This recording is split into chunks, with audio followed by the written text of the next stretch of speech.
Rádio Piauí.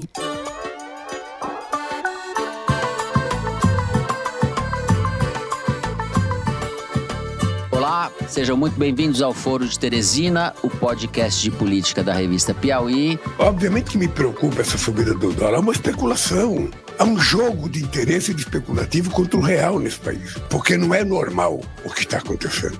Eu, Fernando de Barros e Silva, da minha casa em São Paulo, tenho o prazer de conversar com os meus amigos Ana Clara Costa e Celso Rocha de Barros, no Estúdio Rastro, no Rio de Janeiro. Oi, Ana, bem-vinda. Oi, Fernando. Oi, Celso. Oi, pessoal. I give you my words that Biden, I would not be running again if I didn't believe with all my heart and soul I can do this job. Diga lá, Celso. Fala, Fernando. Estamos aí para mais uma sexta-feira. Às vezes, Gilmar, perguntam por que fazer esse fórum em Lisboa. Eu respondo a vocês, porque talvez no Brasil fosse impossível fazer. Então vamos, sem mais delongas, aos assuntos da semana. Depois de dias de tensão e retórica inflamada, com o dólar escalando até R$ 5,70, o presidente Lula fez uma inflexão no discurso e reafirmou seu compromisso com a estabilidade fiscal. Coube a Fernando Haddad dar o recado na quarta-feira de que o orçamento de 2025 será enviado ao Congresso com cortes de quase 26 bilhões em despesas obrigatórias, o que, segundo o ministro da Fazenda, será obtido com um pente fino nos benefícios sociais. Além disso, a equipe econômica se comprometeu a anunciar um congelamento de recursos até o final do mês, a fim de cumprir a meta fiscal deste ano. As declarações interromperam a escalada do dólar, que recuou. A gente vai discutir no primeiro bloco o saldo de mais essa queda de braço entre Lula e o presidente do Banco Central, que o mercado tem como aliado, e a situação de Fernando Haddad, que saiu fortalecido do episódio dentro do governo. No segundo bloco, nosso tema é política internacional. Desde o fiasco de Joe Biden no debate presidencial contra Donald Trump na semana passada, só se fala na necessidade de que ele abra mão da candidatura à reeleição em benefício de algum nome do Partido Democrata que possa derrotar o republicano. A incapacidade física e cognitiva do presidente monopolizou todas as discussões naquela que é sempre citada como a maior democracia do planeta. Até a Convenção dos Democratas, que será entre os dias 19 e 22 de agosto, o nome que irá enfrentar Trump ainda pode ser mudado. Não se sabe ainda se isso vai ocorrer, se Biden vai jogar a toalha e quem seria esse substituto. A vice Kamala Harris é uma entre algumas opções e nós vamos discutir esse cenário muito incerto em que um idoso com evidentes limitações tem a missão histórica de evitar a volta da extrema-direita ao poder. Extrema-direita que avança na França. Neste domingo, o país realiza o segundo turno das eleições legislativas, nas quais o partido de Marine Le Pen, o Reunião ou Reagrupamento Nacional, largou na frente, conquistando 34% dos votos no primeiro turno. A gente vai discutir o que se pode esperar do próximo domingo, mas, independentemente do que aconteça, o fato é que a direita radical nunca esteve tão forte na França. Como contraponto, os trabalhistas despontam como franco favoritos para vencer as eleições ao Parlamento Britânico e voltar ao poder depois de um longo período de governo conservador. A votação acontece hoje, depois da gravação do programa, mas você terá aqui os resultados atualizados pelo nosso Celso, que vai fazer hora extra. Por fim, no terceiro bloco, a gente brinca de sextou. Vamos falar do Gilmar Palusa, esse converscote que oficialmente atende pelo nome de Fórum de Lisboa e que chegou na semana passada à sua 12ª edição. Já é uma tradição do nosso calendário, eu ia dizer político, mas talvez deva dizer do entretenimento lobístico com verniz acadêmico. A gente brinca, mas o Gilmar Palusa é coisa séria. Quem organiza é o Instituto Brasileiro de Ensino, Desenvolvimento e Pesquisa, originalmente chamado Instituto Brasiliense de Direito Público, o IDP, que tem como um dos sócios o ministro Gilmar Mendes. A coisa é bastante ecumênica e costuma reunir, não só em debates, mas em jantares e encontros paralelos, a nata da classe política, empresários graúdos, muitos deles com interesses diretos no STF, a cúpula do judiciário e a advocacia de elite. Daria até para fazer um episódio do programa de Bruno Galhaço e da Giovanna Eubank, o tal Surubão, com AUM, Surubão, não é Surubão, é Surubão. É isso, vem com a gente!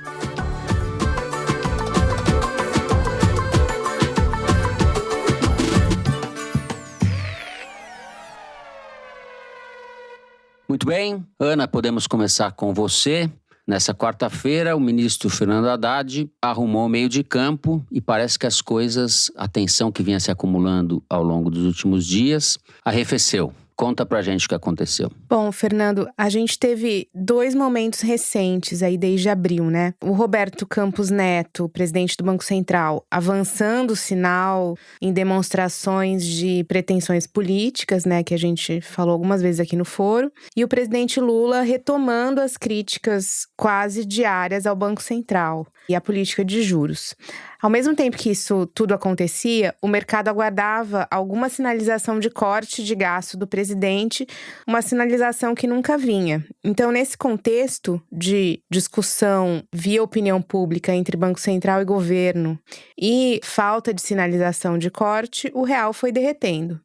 O ministro Fernando Haddad ficava no meio daquele fogo cruzado e o Planalto, que finalmente começou a fazer pesquisa de opinião, começou a perceber que as críticas ao Banco Central e à política de juros estavam agradando. As pessoas estavam gostando do que o presidente estava fazendo e ele viu o valor ali naquele discurso. Mas chegou um momento essa semana em que o presidente foi alertado não só pela equipe econômica, mas também pela própria turma do Palácio do Planalto, que a subida do dólar nesse patamar, chegando a 5,7, podia afetar muito em breve a inflação. E a gente sabe que inflação é sinônimo de impopularidade, invariavelmente, né? E num ponto em que o governo está indo bem, que é a manutenção dos indicadores econômicos. O IPCA está dentro da meta, né? Então, essa questão da inflação começou a incomodar o Lula. E foi só então que o presidente aceitou não só baixar o tom das críticas ao Banco Central, como também chancelar um plano de corte de gasto de 25 bilhões que o Ministério da Fazenda vinha preparando para ser anunciado e que precisava acertar com o presidente para que ele avalizasse esse anúncio, né? Então, ao longo dessa semana, essas 2 coisas aconteceram. Esse tom de críticas que o Lula acabou dissipando e avalizar o corte de 25 bilhões. O Haddad saiu do Palácio do Planalto depois dessa conversa com o Lula e deu uma coletiva explicando esses cortes. E depois dessa explicação, o Lula ainda falou publicamente dizendo que concordava. E a gente falou isso no foro alguns episódios atrás, que o mercado queria justamente a sinalização do Lula, ou de alguém do núcleo político como o Rui Costa, de que haveria cortes. Então foi exatamente o que o Lula fez nessa semana. O Rui Costa, inclusive, estava do lado do Haddad, a Simone Tebet, o Padilha e o Rui Costa estavam do lado do Haddad quando ele fez esse comunicado, né? O mercado aguardava uma sinalização desde abril, que foi quando o governo anunciou que não ia conseguir cumprir a meta de déficit zero esse ano. Então, agora em julho veio o sinal e o resultado foi que o dólar abriu na quinta-feira, que é o dia que a gente está gravando o foro, abaixo de 5,50. Ou seja, se chegou a 5,70, foi uma queda expressiva.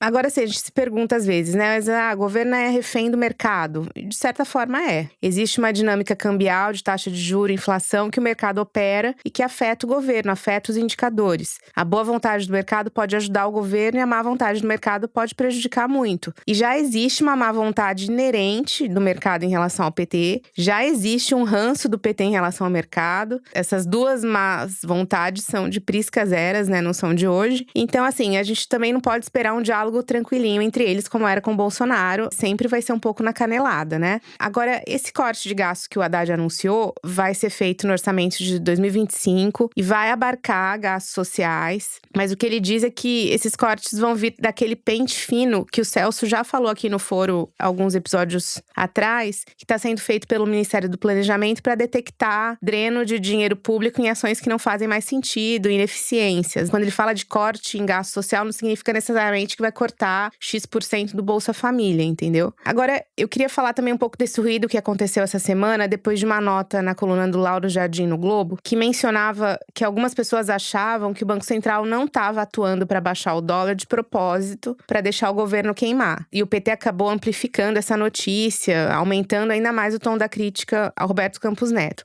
Eu fui conversar com algumas pessoas sobre isso e o que eu apurei foi o seguinte: o Banco Central atua no mercado de câmbio para conter a volatilidade da moeda, né? E não é para valorizar nem desvalorizar desvalorizar o dólar. Ele não tem esse poder. É mais para conter a volatilidade.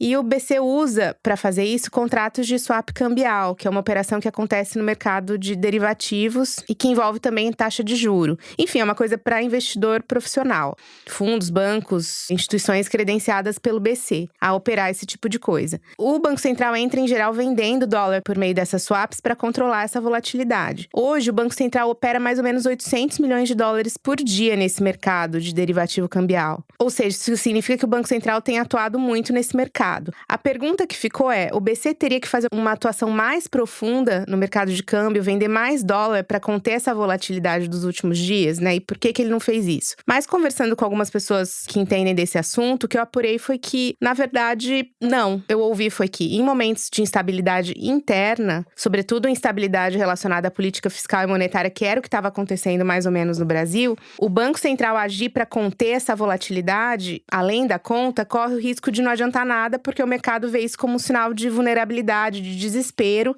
e aí atua ainda mais para fazer o dólar subir. O Banco Central só entra nesse tipo de situação quando a instabilidade é externa. Quando você tem uma guerra, alguma coisa que mexe no mercado externo, no dólar no mercado externo, ele entra no Brasil, porque daí não tem ninguém agindo no mercado local, né? Eu vou dar um exemplo aqui. Em 2021, ainda no governo Bolsonaro, com um Banco Central comandado por um bolsonarista, teve a PEC dos precatórios, que abria um buraco de 40 bilhões no orçamento para o pagamento de precatório. O mercado estrilou, o dólar foi a 5,80, ou seja, mais do que foi agora. E o Banco Central do Roberto Campos Neto não atuou no câmbio, para além do padrão. Deixou a moeda oscilar. Então, assim, ele poderia ter feito uma atuação que supostamente ajudaria ali na volatilidade, mas ele sabia que, naquele sentido, como o problema era interno, poderia, na verdade, acabar atrapalhando. Então, foi mais ou menos esse o resultado das conversas que eu tive sobre isso. O Roberto Campos Neto teve uma atuação política nessas últimas semanas, nesses últimos meses, saída para esse jantar no Palácio dos Bandeirantes e tudo mais, mas que nesse caso específico do câmbio, assim, acham que a situação não configura uma resposta ao Lula. Muito bem. Celso, você. Vamos falar do amigo do Roberto Campos agora.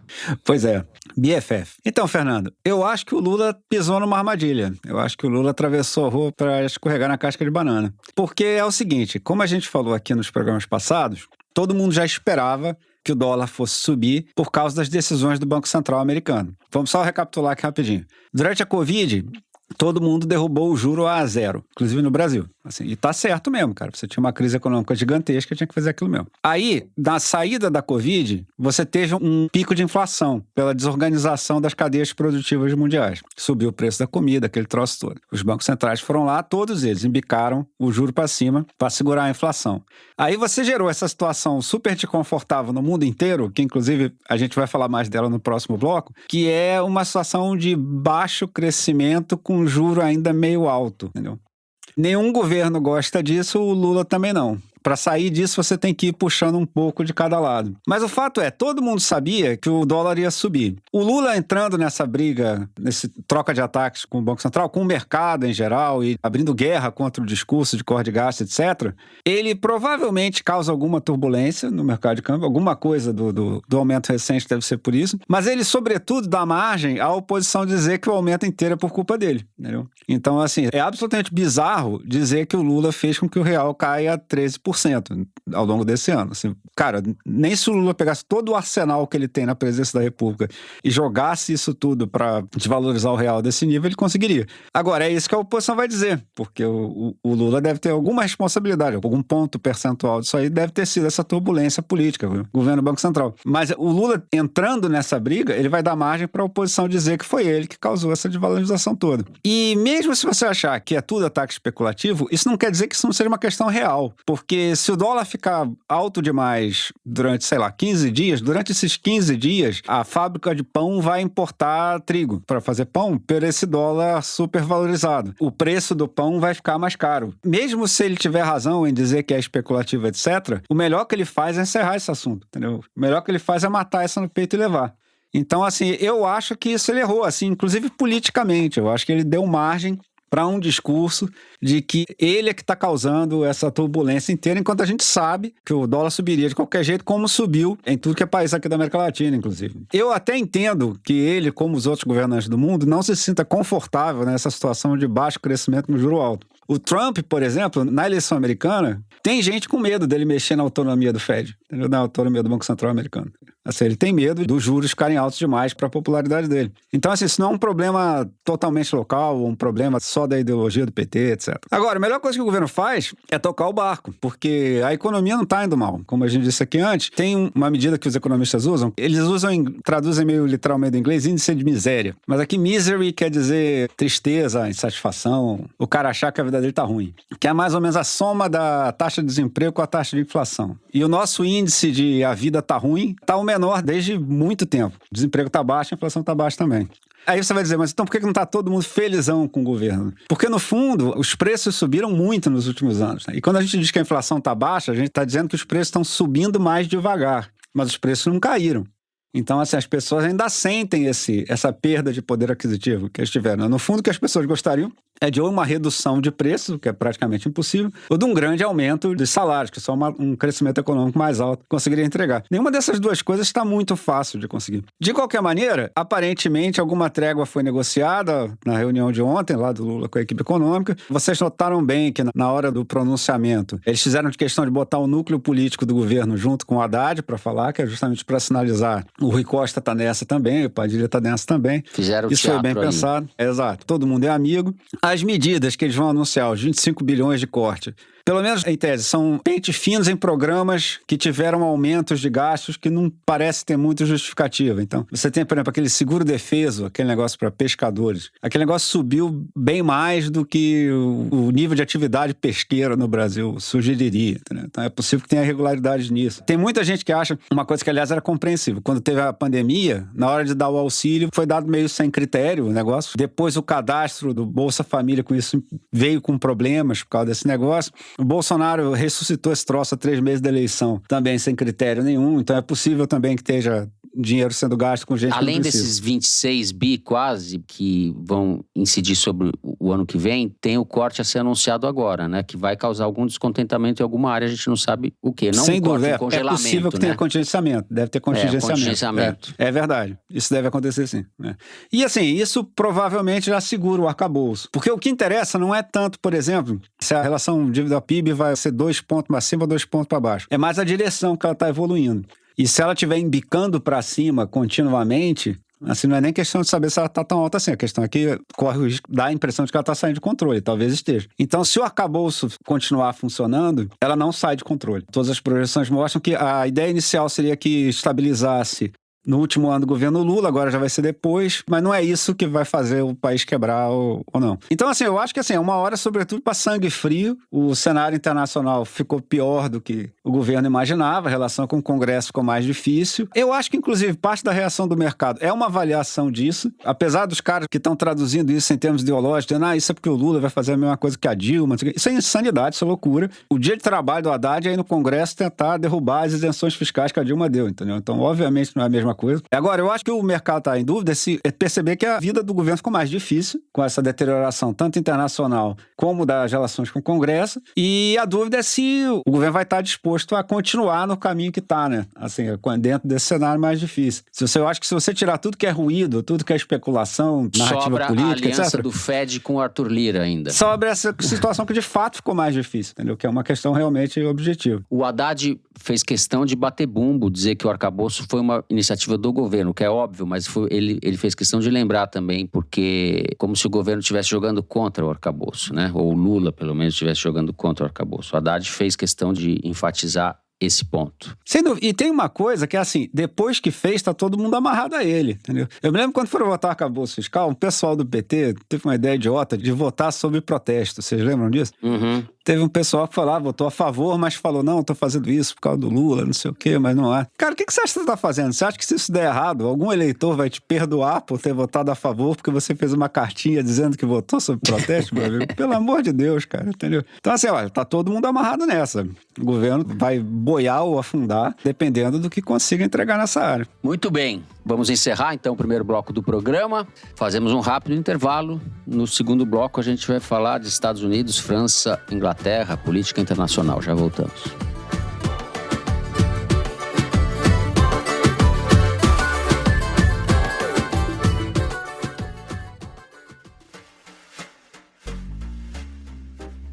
Na revista Piauí de julho, Breno Pires detalha como o Tribunal de Contas da União, conduzido pelo governo, virou um balcão de acordos bilionários. Um esquema de compra de recém-nascidos brasileiros levados ao exterior é revelado pelo repórter Alain de Abreu. E Bernardo Esteves conta como o arqueólogo Eduardo Neves está ajudando a reescrever a história da Amazônia. No papel, no computador ou no celular, assinante Piauí lê esses e outros textos com exclusividade. Saiba mais em revistapiauí.com.br.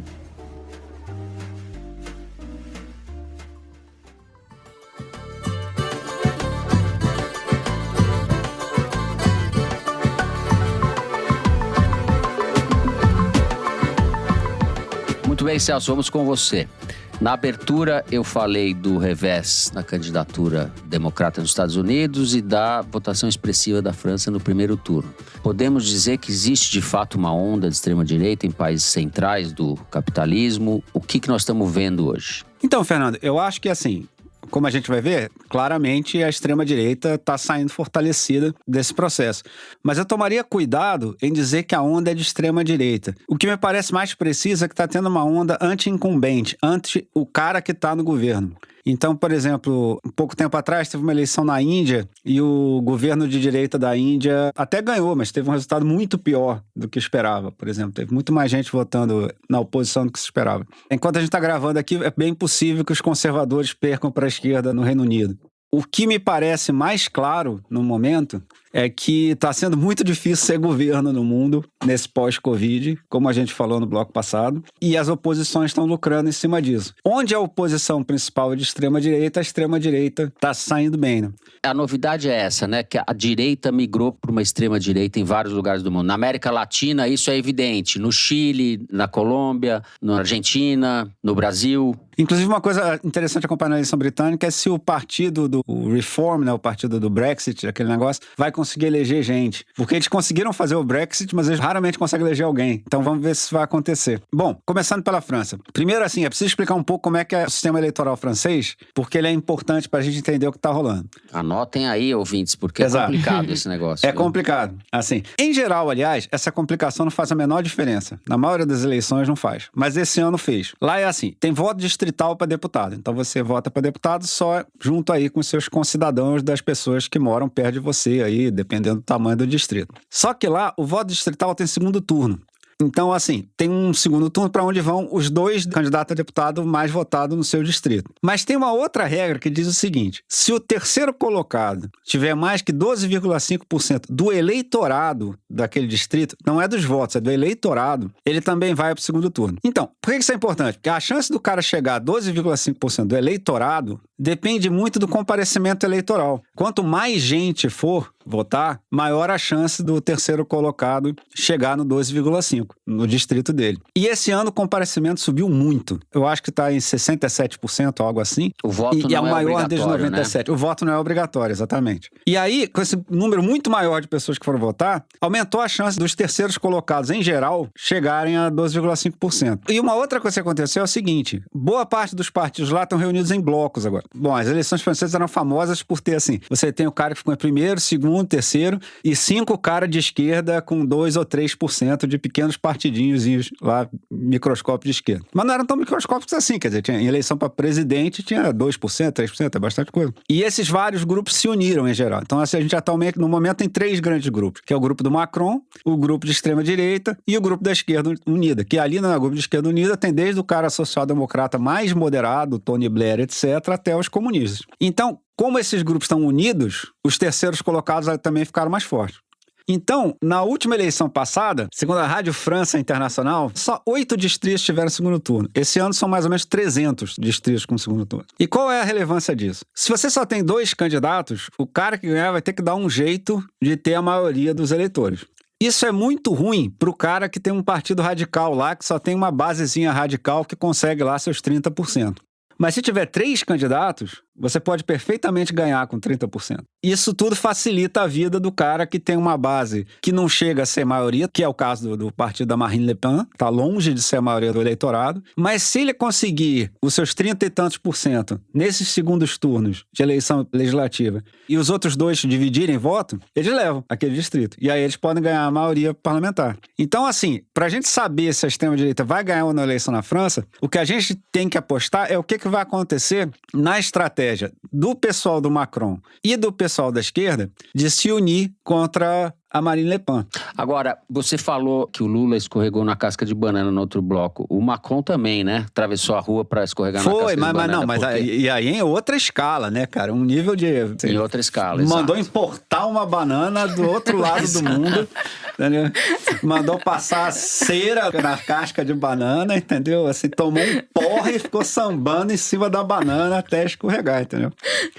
Só para recapitular, teve a eleição no Parlamento Europeu, um avanço das forças de direita, né, de extrema-direita, e ele resolveu antecipar a eleição na França para justamente fazer uma demonstração de força, tentar recompor o seu apoio político. Isso, porque tinha uma discussão, porque assim, muitas vezes, isso é tradicional, essa eleição para o Parlamento Europeu, vários partidos que não se dão muito bem em eleição nacional, às vezes se dão bem nessa eleição ao Parlamento Europeu. E a sensação sempre foi que o eleitorado leva essa eleição menos a sério, porque o Parlamento Europeu não governa eles, então eles aproveitam para dar recado, assim, ideológico. Então, assim, olha, então o cara não quer que a Marine Le Pen governe, mas acha que tem imigrante demais, ele vota no partido da Marine Le Pen pro Parlamento Europeu, mas não vota pro governo. E aí o Macron, no fundo, apostou que era meio isso, entendeu? E o comparecimento é muito baixo também. Exato, né? Na eleição do Parlamento Europeu, o comparecimento é baixíssimo, entendeu? Assim, a maioria das pessoas nem presta atenção naquilo.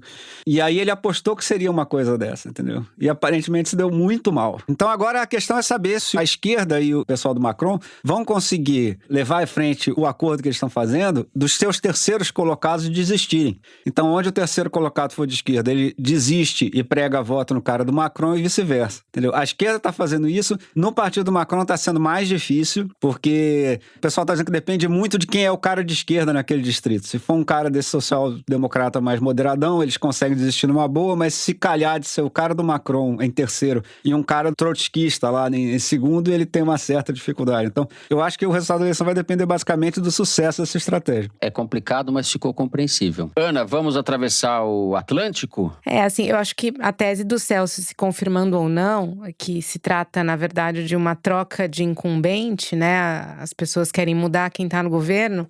O fato é que, para o Brasil, a fragilidade da candidatura do Biden, essa vulnerabilidade de você não saber se ele vai ser candidato ou não, o fortalecimento da candidatura do Trump, que já se mostra nas pesquisas pós-debate. Tudo isso, pra gente, é o pior cenário de todos, né? Porque nenhuma eleição, a gente tá falando de várias eleições aqui, né? Você mencionou, sei lá, da Índia, agora do Reino Unido, da França. Nenhuma eleição tem um impacto político pra gente e pro mundo como a eleição nos Estados Unidos, né? E nos Estados Unidos é uma eleição de chancela. Você elegeu o Trump hoje significa que você tá dando aval pra tudo que aconteceu, pro 6 de janeiro, pra invasão do Capitólio, a contestação das urnas, em outro aspecto diferente do nosso, né? Mas, de certa forma, o Partido Republicano trabalhou muito com a tese da contestação eleitoral. Então, tudo isso pra gente que tem uma eleição daqui 2 anos em que ainda não se sabe quem vai ser o candidato de oposição ao PT, mas considerando que em 2022 foi uma eleição em que o Lula ganhou muito apertado, é o pior cenário a vitória do Trump. Acho que para o Brasil e para toda a América Latina de uma forma geral, que está vivendo essa batalha entre o centro e a esquerda e a extrema-direita, porque, como vocês bem disseram, a direita está virando extrema-direita, né? E eu, conversando com algumas pessoas do governo, da parte de política externa, eu perguntei, o Brasil não pode fazer muita coisa, né? Supostamente, né? Se todo mundo seguisse a regra, você não interfere na eleição de país nenhum, nem a intenção de um governo eleito democraticamente fazer isso, né? Mas, enfim, conversando com as pessoas da parte de política externa sobre esse assunto, eu perguntei o que pode ser feito, até no sentido de um fortalecimento de laços democráticos, não sei, qual que é o plano, né? O que eles me disseram é que nada pode ser feito, mas que eles têm o projeto de, esse ano, na Assembleia Geral da ONU, em setembro, promoverem uma reunião, aproveitar a presença dos líderes mundiais em Nova York para o evento e articularem uma reunião de países pró-democracia, como se fosse para criar um cordão sanitário em torno dos países democráticos. O governo brasileiro já acionou a Espanha para falar sobre isso, a Espanha topou, já falou com a França, com Macron, a França tá de acordo, mas ainda é uma coisa super incipiente, né? São 2 países só que foram acionados, não tá nada muito concreto, mas a questão é que esse foro de discussão institucional, que é a ONU, é um foro que a extrema-direita nem respeita, nem considera, né, mais algo importante. Então, a gente trabalha dentro de uma institucionalidade democrática, dentro de um modelo, um desenho, né, de democracia que, para eles, não veem isso nem como um sinal ou uma coisa para ficar de olho e tal. Então, é complicado quando você joga com armas diferentes das armas do outro, né? E sobre isso, eu queria recomendar aqui para vocês a leitura de uma entrevista com o Steve Bannon que o David Brooks, do New York Times, fez e que foi publicada no dia 1º de julho, que é assustadora, mas acho que, fazendo um filtro na loucura dele, né, que a gente sabe que ele é maluco, eu acho que dá para ter muitas informações interessantes e, ao mesmo tempo, dá pra gente se assustar bastante. Eu vou tentar fazer um breve resumo aqui, e aí, se vocês se interessarem, se o ouvinte se interessar em procurar. Excluindo o fator maluquice, caso tudo que ele diga seja verdade, o cenário é assustador. Primeiro, ele se diz comandante de um quartel-general e a principal arma dele é um podcast chamado War Room, Sala de Guerra, que ele usa ali para regimentar soldados. E ele fica falando em termos militares, sempre fazendo analogias militares, né? E até o David Brooks faz um disclaimer no início da entrevista dizendo que ele não tá ali para ficar questionando o Steve Bannon nas loucuras dele, que ele simplesmente faz perguntas e deixa o cara solto para responder o que ele quiser. E aí, assim, ele fala que todas as bases do Partido Republicano foram dominadas por esses ativistas, ouvintes desse podcast, seguidores do Steve Bannon. E ele fala um dado chocante, que a maioria são mulheres acima de 40 anos, que se juntaram a eles depois da pandemia. Então, mulheres cujas famílias sofreram os efeitos da pandemia nos Estados Unidos, desemprego, inflação e tudo mais, ou seja, muito descontentes, né? E que elas se tornaram ativistas desse movimento dele, que ele considera muito mais à direita do que o Trump. Ele, nessa entrevista, fala que o Trump é um pacificador, que o Trump é um cara democrata, que o cara trabalha dentro das instituições e tal. Ele coloca o Trump como a parte moderada. Por ele, as coisas seriam muito mais barra pesada. E aí, assim, ele fala aquele monte de coisas sobre questão da imigração, Estado mínimo, que isso é meio que o discurso desse pessoal de sempre, né? Liberdade econômica total, menos para inteligência artificial, que ele acha que tem que ser regulada. E ele fala, assim, que, por exemplo, ele acha que o Trump até elogia e admira o Xi Jinping da China, enquanto ele, Steve Bannon, gostaria de destruir o Partido Comunista Chinês. E ele também avoca para si, de certa forma, a popularidade desses líderes europeus de extrema-direita, como a Giorgia Meloni na Itália, a Marine Le Pen na França e tal. Ele acha que elas são o que são por causa dele e que as coisas só estão acontecendo na Europa por causa dele, do trabalho dele. E ele também fala uma coisa que me lembrou um episódio do Foro em que a gente falou do PSDB, né? Que o Bolsonaro sempre trabalhou muito pra dinamitar essa centro-direita que antes existia no Brasil, e que então o PSDB era tão criticado por ele quanto o próprio PT, quanto a própria esquerda. E o Steve Bannon fala uma coisa muito parecida. Ele fala que quem ele chama de neoconservador hoje nos Estados Unidos, eles são tão inimigos dele e dessa facção de ativistas dele, quanto a esquerda, quanto os democratas. Como se os democratas fossem a esquerda, né? Começa por aí. Porque ele classifica esses neoconservadores como pessoas que estão dentro do establishment. São conservadores que não querem implodir o sistema. Eles querem operar como uma oposição dentro do sistema, uma oposição controlada. Enquanto eles, a extrema-direita, querem a implosão do modelo. Então, por exemplo, o Rupert Murdoch, que é esse magnata da mídia, dono de vários canais, veículos e tal, que é um cara conhecidamente de direita, né? Que é dono dono da Fox News e tudo mais, ele considera um inimigo, porque ele considera o Murdoch um cara que defende a manutenção do status quo. Considera o Murdoch um cara do establishment, o dono da Fox News. Eu recomendo muito a leitura porque acho que dá uma dimensão da loucura que tá acontecendo por lá. E esses brasileiros da extrema-direita estão bebendo muito nessa fonte, né? Muitos refugiados, asilados do 8 de janeiro estão lá, né? Como o Alan dos Santos, Companhia Limitada. Todo esse teatrinho deles de que são perseguidos políticos Foram e tal. no Congresso, fala. Pega os deputados de extrema-direita e consegue uma sessão. Né? Exato, para construção da narrativa, né?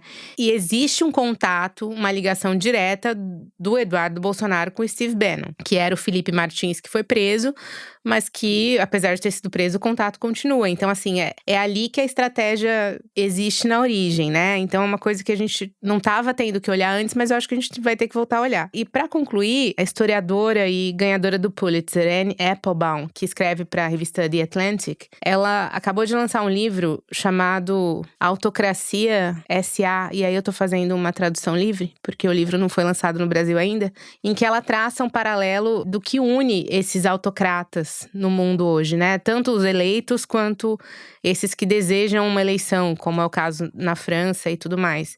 E que ela fala que é muito diferente do que sempre foi, né? Sempre você tinha essa questão da esquerda e da direita, uma conexão ideológica entre essas autocracias, entre as ditaduras, inclusive, né, na época, e que hoje isso não existe mais. Você olha para os países e, na verdade, a única coisa que existe em comum entre esses autocratas, no qual o Trump se inclui, e o Bolsonaro também, é o combate à democracia. É você anular qualquer tipo de oposição. E eles se ajudam globalmente, né? Putin, toda essa galera, o foco, na verdade, o ponto de intersecção entre todos eles é destruir as bases democráticas. Então, eu acho que ele ajuda também a gente a olhar um pouco para esse cenário e saber ali o que pode nos esperar. Muito bem.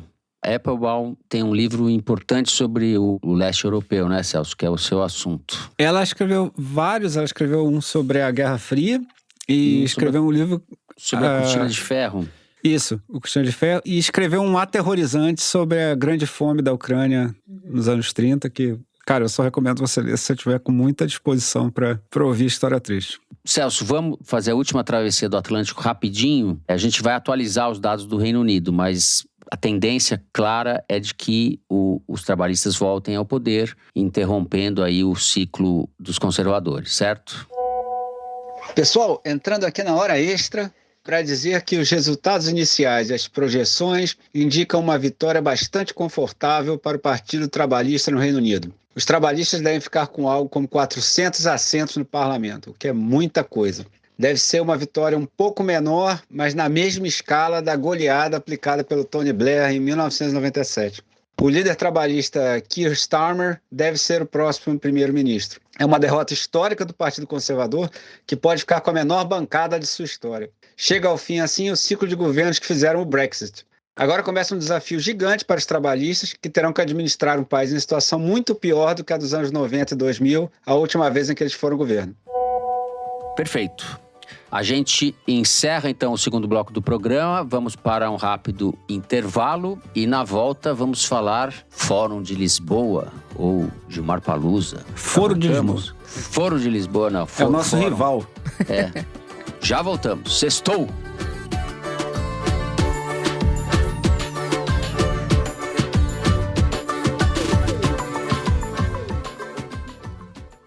Todo mundo sabe que a floresta amazônica está sob ataque, que ela está recuando. Mas acho que menos gente sabe o que esse recuo tem revelado. No arco do desmatamento, no oeste da Amazônia, estão surgindo marcas na terra. Círculos enormes, quadrados, hexágonos. São geoglifos, formas gigantes e perfeitas cavadas por povos indígenas em séculos passados. E uma vez descobertos, eles podem ser destruídos também. Eu sou a Branca Viana e queria te convidar a ouvir o episódio dessa semana do Rádio Novela Apresenta. No começo desse ano, a Letícia Leite acompanhou uma expedição a vários desses sítios. E o que ela conta é uma corrida contra o tempo para preservar o passado e o futuro da Amazônia. Quando você terminar de ouvir o foro, pode procurar pelo episódio Arqueologia do Futuro. Rádio Novelo apresenta, toda quinta-feira, histórias que você nem sabia que precisava ouvir.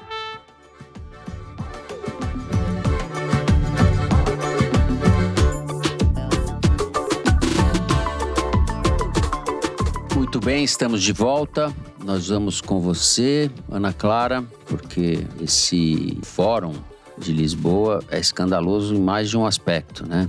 Patrocinado pelo Instituto de um ministro do STF, com participação de gente que tem interesse direto no STF, advogado, enfim, a relação de impropriedades é longa. Se existe uma imagem do establishment, é o Fórum de Lisboa, né? Você tem os ministros do Supremo, todo o judiciário ali, a oposição, o governo, os maiores empresários do Brasil. Então, assim, a elite, o poder, hoje, num momento em que é tão difícil qualquer coalizão, a coalizão que o Gilmar Mendes consegue arregimentar nesse evento, ela é única. É o que o Roberto Schwartz chamou num capítulo do livro dele sobre o Brás Cubas, Ricos Entre Si. É um capítulo que trata dos ricos no Brás Cubas. É que no momento em que a gente está discutindo essa questão da extrema-direita, eu fico me questionando se o Gilmar conseguir arregimentar tantas nuances políticas e empresariais ali é bom ou ruim. Acho que o tempo dirá.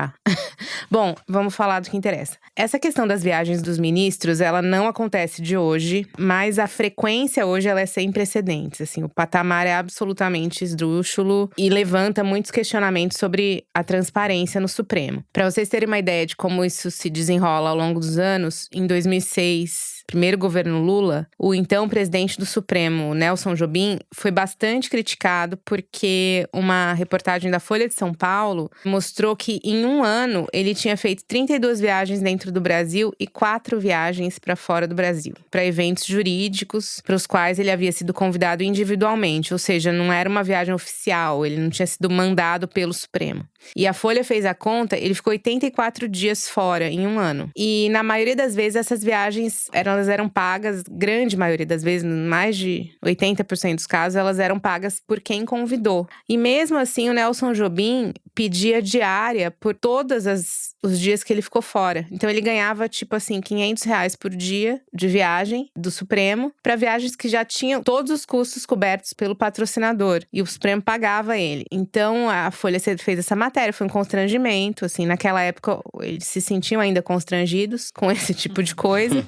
E até teve um episódio que a Folha cita, que o Jobim vai para um hotel de luxo na ilha de Comandatuba com a mulher, a convite de uma federação de bancos, em que todas as despesas foram pagas pelos bancos, e bancos, muitos dos quais tinham ações no Supremo, instituição da qual ele era presidente. Enfim, só para dizer que esse assunto, ele é recorrente, pra gente ver que não muda, né? Nada muda. E é difícil achar o erro nessa história porque ele tá em absolutamente tudo. No pedido de diária, ou seja, indenizado por uma viagem pessoal, no fato dele viajar a convite de empresas privadas que podem ou não ter interesses em ações que tramitam no Supremo. E de 2006 para cá, isso aumentou demais, assim, e os casos foram ficando cada vez mais nebulosos. Isso acontece numa década em que o judiciário ganha cada vez mais poder perante o Congresso, poder perante o Executivo, poder de definir as grandes disputas empresariais, que é uma coisa que tem acontecido muito no Brasil. Você tinha antes, assim, essas câmaras de arbitragem para resolver esses grandes conflitos, e essas câmaras estão ficando sem função porque as empresas estão preferindo judicializar, ir para os tribunais superiores,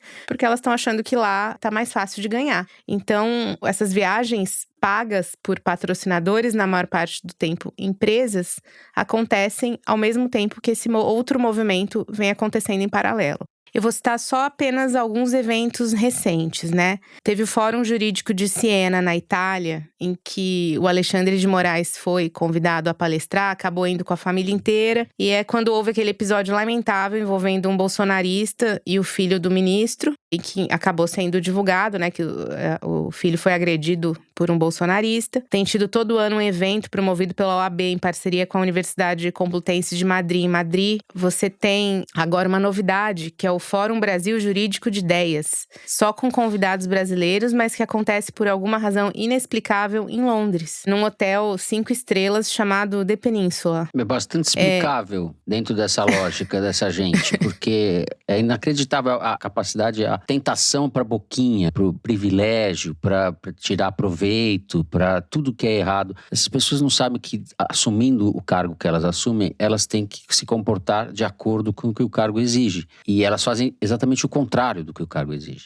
Embora o evento fosse repleto de autoridades, ele era fechado para a imprensa e só os patrocinadores podiam ter acesso a essas figuras públicas que estavam lá. A lista de patrocinadores, ou seja, que pagaram pela ida dessas autoridades, ela não foi divulgada. Quem organizou o evento foi um escritório de lobby gaúcho chamado Grupo Voto. Sempre promove coisas no Rio Grande do Sul e tal, e agora tá começando a promover meio que uma esfera gaúcha, assim. Tá começando a querer promover em outros lugares. Bom, enfim, eles não quiseram divulgar quem patrocinou. Os ministros, obviamente, não viram nenhuma vantagem em divulgar quem pagou a passagem deles também. Mas o Estadão descobriu que entre as empresas que patrocinavam estava a British American Tobacco, a antiga Souza Cruz, que é uma empresa que tem casos tramitando no STF, casos de interesse dela. Outra empresa, uma empresa de segurança chamada FS Security, que é uma empresa de um empresário chamado Alberto Leite, que era bolsonarista, hoje está mais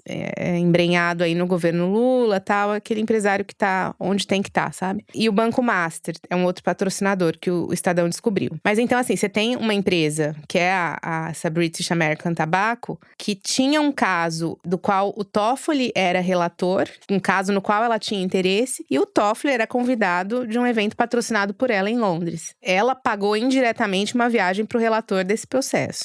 E, assim, o programa da viagem, quando você olha, é aquela coisa, né? Assim, um evento acontece das 10 às 2h30 e depois é todo mundo livre para ser feliz em Londres, entendeu? Em Brasília tem um jargão conhecido para esse tipo de viagem, que é trem da alegria. Outra viagem muito falada na imprensa, quando o Toffoli foi agora recentemente assistir a final da Champions League em Londres, em 1º de junho. Uma viagem fora da agenda, em que o STF não revelou o que ele estava fazendo por lá, embora ele tenha usado R$40 mil de dinheiro público para pagar a segurança dele durante a viagem. Na viagem de Madrid, quando teve esse fórum de Madrid, o Toffoli gastou R$100 mil em segurança. E nesse jogo, ele estava acompanhado do mesmo empresário que patrocinou o evento de Londres, o Alberto Leite, esse da empresa de segurança. Ninguém sabe se foi o Alberto Leite que pagou a viagem dele, mas o fato é que, como nada é transparente, fica sempre esse questionamento, né? Nesse mesmo estilo de viagem de lazer, o Metrópolis revelou no ano passado que o ministro Nunes Marques foi assistir a final de Roland Garros em Paris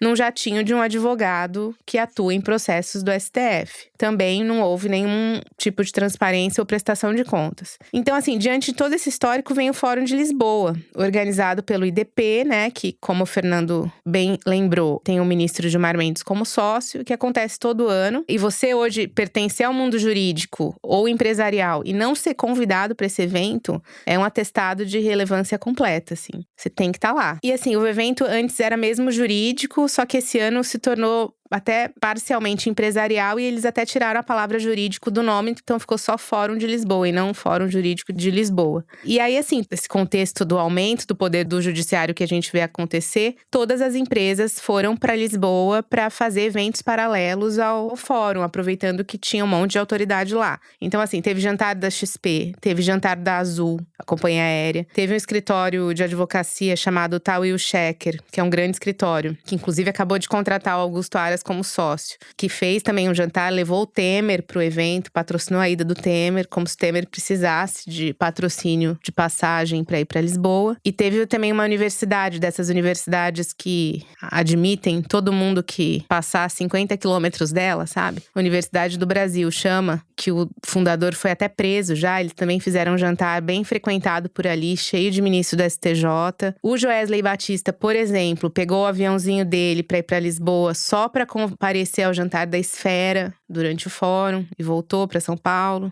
Outra curiosidade de quem foi. O André Esteves, do BTG Pactual, estava circulando no evento do Gilmar como co-anfitrião, assim, apresentando várias mesas, incluindo uma com Thomas Friedman, colunista do New York Times, ao lado do Gilmar Mendes, deu jantares. Quem foi disse que parecia que ele era o patrocinador master. Só que como esse dado não é público, né, enfim, ficou só na aparência. Eu até, na verdade, questionei o BTG, perguntei para eles se eles tinham patrocinado tanto o evento quanto a ida do Thomas Friedman para lá, eles me disseram que não. Isso é complicado porque, geralmente, quando você vê esses fóruns importantes que acontecem pelo mundo, tipo o Fórum Econômico Mundial em Davos, tudo é muito transparente. Você tem a lista de patrocinadores super exposta, inclusive as grandes empresas disputam para ser patrocinadoras desse evento, porque é um símbolo de status, né? E nesse caso, do Fórum do Gilmar, não se sabe quem patrocina. E no fim, o que está acontecendo do dia para a noite é que as empresas brasileiras ou com negócios no Brasil decidiram que patrocinar esses eventos jurídicos, fazer eventos jurídicos, seja no Brasil, seja em outros países,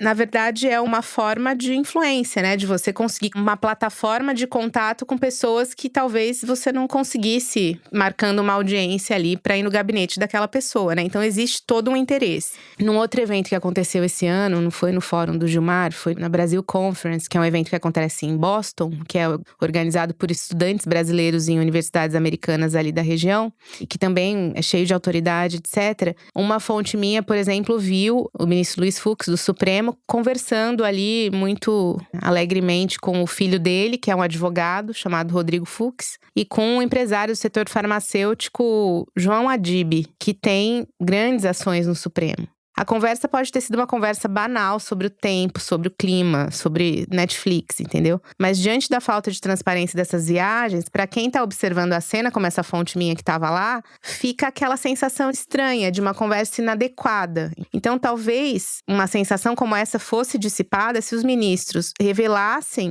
a cada viagem quem pagou por elas. Se não tem problema, porque sempre eles soltam uma nota dizendo que eles dialogam com todo mundo, com a imprensa, com indígenas, com sindicatos e com empresários também, que não tem problema nenhum. Então, se não tem problema, por que não dizer quem pagou? Cada viagem é feita e cada viagem a prestação é feita ao portal de transparência do Supremo. Fazendo um paralelo que, enfim, não sei se é o mais adequado, imprensa. Alguns veículos, no caso da Piauí, por exemplo, não aceitam viagens a convite de ninguém, né? Mas outros veículos aceitam, como a Folha de São Paulo. E sempre que um jornalista da Folha de São Paulo viaja a convite de uma empresa para algum tipo de evento, tá escrito na matéria: fulano viajou a convite de tal empresa.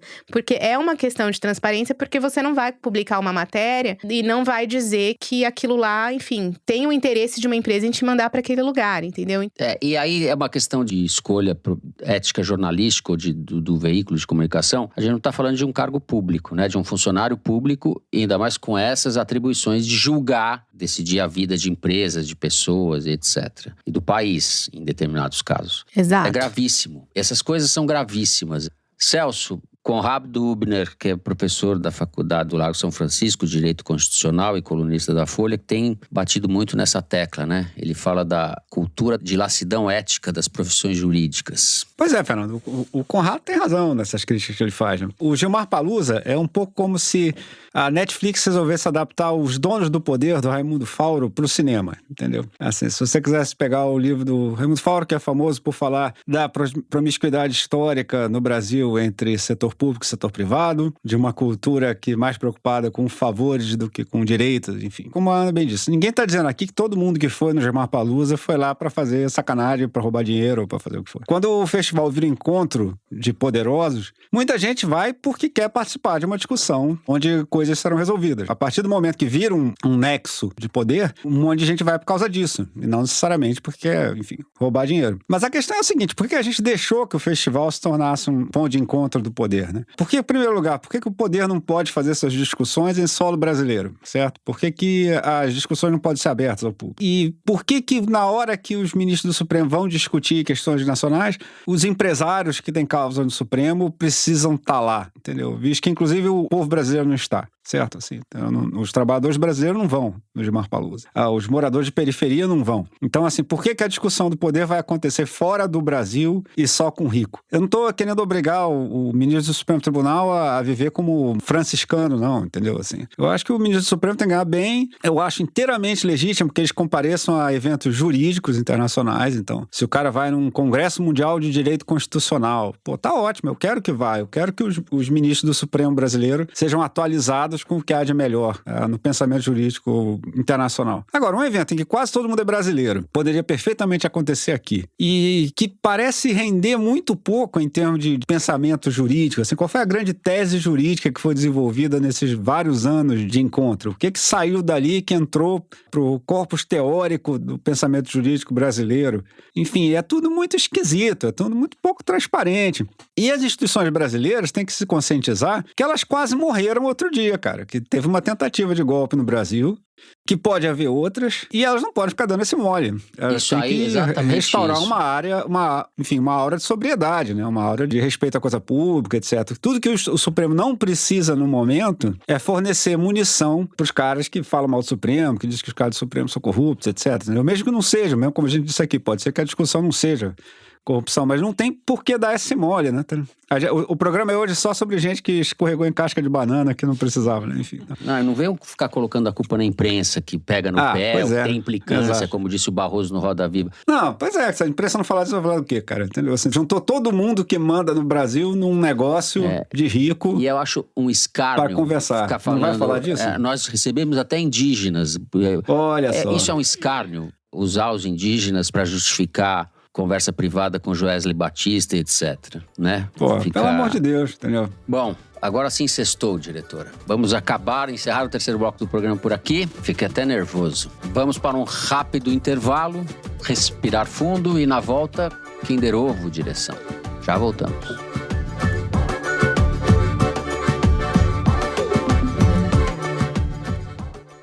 O presidente democrata desiste de concorrer à reeleição e um populista de direita chega ao poder em um momento dramático da história dos Estados Unidos. Estamos em 2024? Não. Estamos em 1968. Conheça as semelhanças dessas duas eleições na edição de sábado do Meio. Ouvintes do Foro de Teresina, como eu, ganham um mês de cortesia. Link na descrição do episódio. Muito bem, estamos de volta. Mari, sem mais delongas, como eu gosto de dizer, aperta o botão aí, vamos passar vexame.